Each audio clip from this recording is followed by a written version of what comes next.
right, ladies and gentlemen, let's give it up. This is a guy who is going to help Startup in Colorado. It's Startup in Colorado.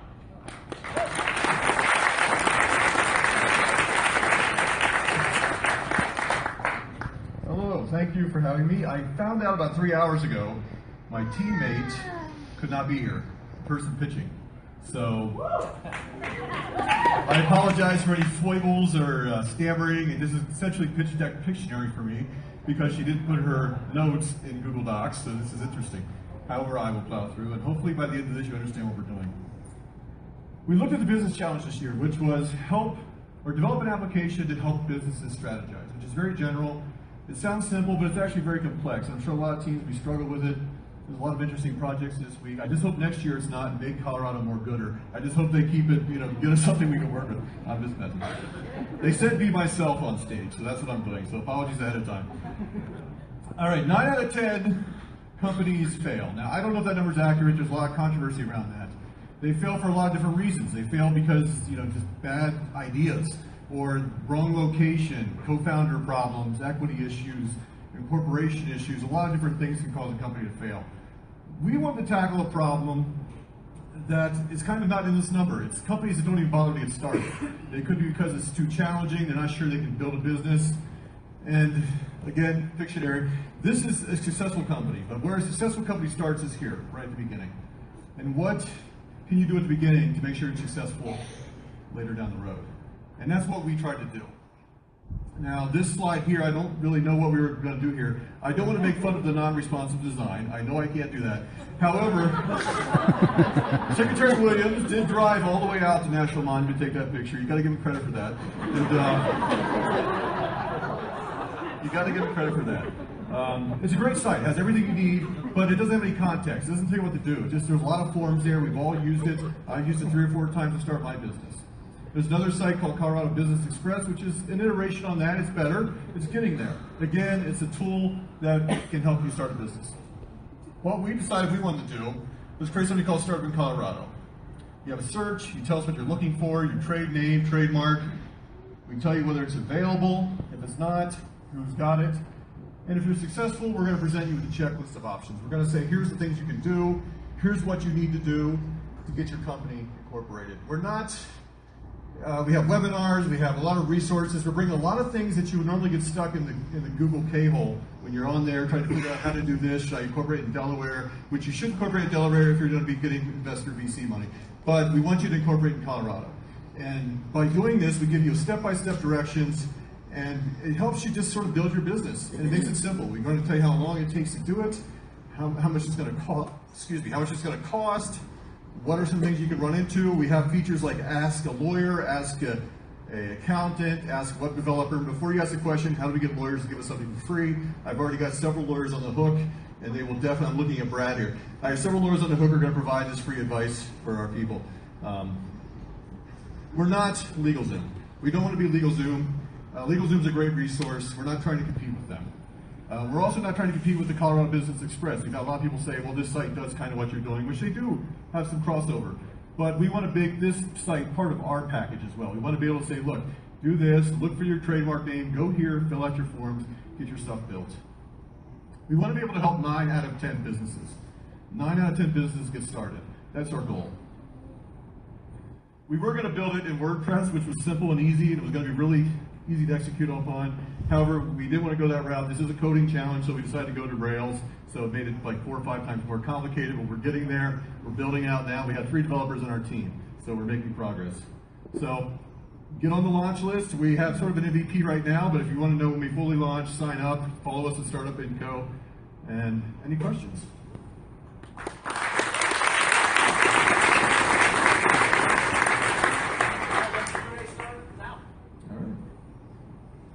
So, as a lapsed lawyer, I get really concerned when representations are made on things like trademark, which requires actually a decent amount of knowledge in terms of ascertaining the availability of a mark. Correct. Are you worried about liability issues by suggesting that a mark may be available when in fact it may not be defensible? That's a good question. Our purpose is we're going to use a data set. One of the data sets we're using is the Colorado Trade Names and Trademarks database, so we're going to pull that. and do a comparison there. You know, we don't want to replace legal advice. Part of our site is making sure that you do your legal due diligence. Some of the steps in here will be consult a lawyer. Now, if you have a trademark dispute, obviously that's kind of an exterior channel. You're going to have to go out and maybe hire a trademark lawyer, which I don't envy anyone having to do that. I've been through it, and I found out I had a thing in France that I had to deal with that I couldn't get overturned. So, how do you make money? good question. Money. Right now, I hate to say we're trying to be altruistic with this, but you know, the monetization channels on this, you know, there's several, obviously advertisements, but having it so that certain lawyers or certain accountants could have a priority listing or have higher listing in our resource directory. That's one way to do it. We haven't really focused too much on the monetization, I'll be honest with you. We're trying to just get the thing built, get it running. It's not a high overhead. We're not going to be using tons of, you know, cluster servers and things like that. It's a pretty low impact site, but we do have some ideas on the monetization. And we have, if anyone wants to sponsor us, we'll. Well, I silenced them. I still have a minute and a half. Should I just stand here and? Where's our stand-up comedy? All right, thank you. That's a good thing to do. I have no questions. So. You explained it so well. I know. Good job, good job. Okay, HopLocal, that was HopLocal. We have the Plate Hub. No, wait, no, that was, I'm sorry, that was started in Colorado. We have HopLocal up next, and then Good luck. Plate Hub on deck after HopLocal. All right, so now the judging continues, and I don't know where I left off. I noticed that whenever I walk out and say the Q&A begins, I do this. I don't know what this means, but I was reminded for a second, there's a lizard that makes itself bigger when it gets scared. Have you seen this thing? And it runs around. It does this. It's like when it wants to show how tough it is. And I just thought that would be really neat. You know, so I'm like about to get mugged in Lodo, and I'm, oh no, you don't. I'm not sure if that works so well, but that's what I saw in my head. It's a grandiose lizard looking very tough when I do that. So that's going to come back up later in the night. If I just wait for it. Anybody? This is Denver. So let's just do a little poll here throughout the room. I know we have Durango teams. Who here traveled to support people from Durango? Just nobody. Oh, you did. Okay. It makes sense. It's a crazy drive. It's like a video game. There's mountain passes, and apparently the state police headquarters are in Saguache. I don't know who's been pulled over in Saguache. I think that's how you deal with it. Yeah. I met a guy, and he and his girlfriend got thrown in jail in Saguache. They doubled the population for a night. There may have been a parade. But it's the amount, there's one building and state patrolmen everywhere. It looks like some kind of St. Patty's Day parade of police.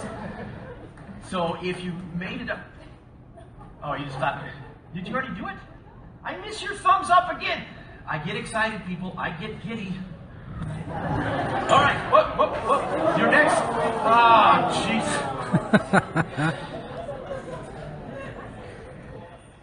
Oh. Okay. All right. My diet commences now. And now next, with on deck will be the Plate Hub HopLocal. Let's move on.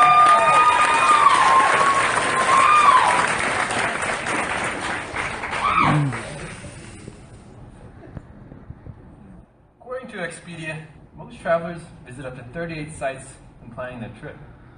This means a lot of time spent researching, sorting, and evaluating different options. Now this is certainly a daunting task, and some travelers give up before they even start their trip. My name is Nick Delgado, and I recently had a similar experience with this when I went to a trip for the weekend to San Francisco. I had planned Sunday as an extra day to tour and see the city. I ended up using TripAdvisor to try and find things to do near me in the city, but just frankly overwhelmed by just how many options I had. Completely frustrated trying to sort through this list and find things relevant to me. I ended up going to places I knew and had heard of instead of having a truly new and unique experience. And that's why we developed HopLocal. HopLocal uses the best in public data and customization to deliver highly personalized itineraries that allow users to discover local Colorado businesses. In a matter of seconds, HopLocal does what takes someone using Yelp or TripAdvisor hours to complete.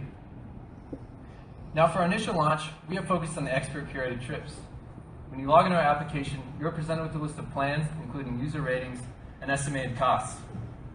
Once you pick a plan, you're provided with a timeline for your day, including when you should do each activity and how to get between each place. These expert-created plans are developed using data on Colorado business entities as well as Yelp and TripAdvisor APIs. We combine this with CDOT road data to route you down scenic, lower traffic roads, because nobody wants to tour a city from a crowded, congested highway. As we continue to develop this application, we'll provide users with the traveler profile quiz to learn about their interests. We'll combine these interests with our database to create unique and personalized itineraries for the users. Let's say, for example, we have a user interested in sightseeing the art, culture, and cuisine attractions of a city. The user may select the amount of interest they have in a given category, and our service creates an itinerary based off those interests for the user. Now, this would certainly be a useful application for the number of tourists we have coming to Colorado each year. In 2014 alone, we had a record-breaking 71.3 million visitors. We spent $18.6 billion in the high country of Colorado. And this isn't just from marijuana alone. Now I'm currently a blogging intern at a bike tour company, and I found out that in the tourism industry, the single best way to increase user traffic is through travel blogging. When we combine travel blogging along with partnership with convention and visitor bureaus, we'll establish a strong presence here in Colorado. And of course, users can enjoy the use of our app for free, and businesses can be listed on our site at no extra charge to them. However, businesses can pay to be advertised and become a preferred attraction as well. As far as competitors, we face Yelp, TripAdvisor, and Utrip. Yelp and TripAdvisor really only offer the bare bones for trip planning.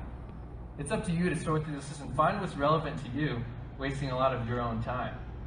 On the other hand, Utrip is the only other dynamic trip planning company on the market. However, they primarily focus on large European cities and don't offer any coverage for Colorado. We believe we can solve this problem through use of public data as well as Yelp and TripAdvisor APIs to automatically curate this list for even the smallest of cities like Fort Collins, Boulder, and Colorado Springs. My team consists of Chris Septula, our data scientist, Chance Large, our lead application developer, as well as Matthew Curley, our high school coding prodigy, and then myself, the marketer and spokesperson. We developed HopLocal with the firm belief that there is no such thing as a one-trip-fits-all. In order to have a truly unique experience and see the city, trip planning must get personal. Thank you.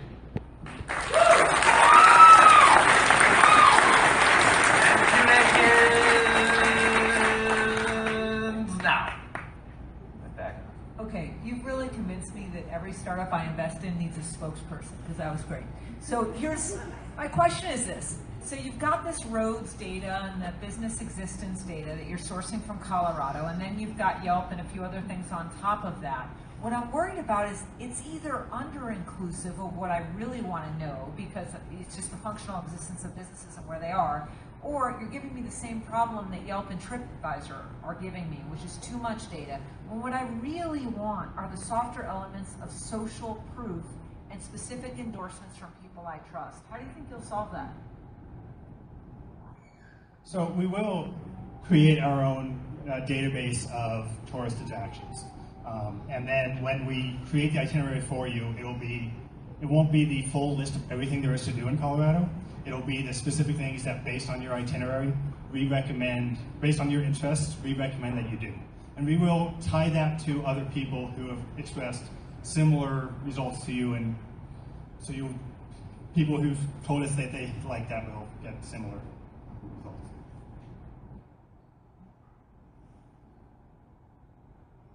How does this make money? So we will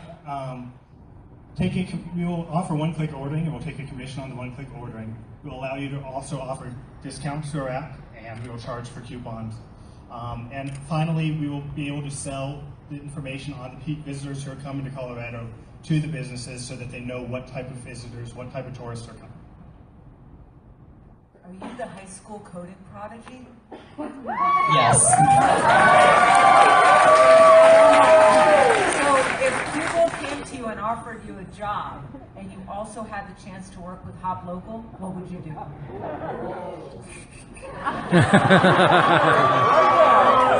I go Google.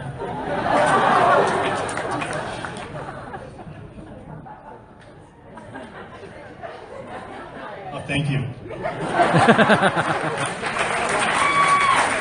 All right, I'm going to give myself a break and we'll start another broadcast with the next team. Now the children are our future. That was amazing.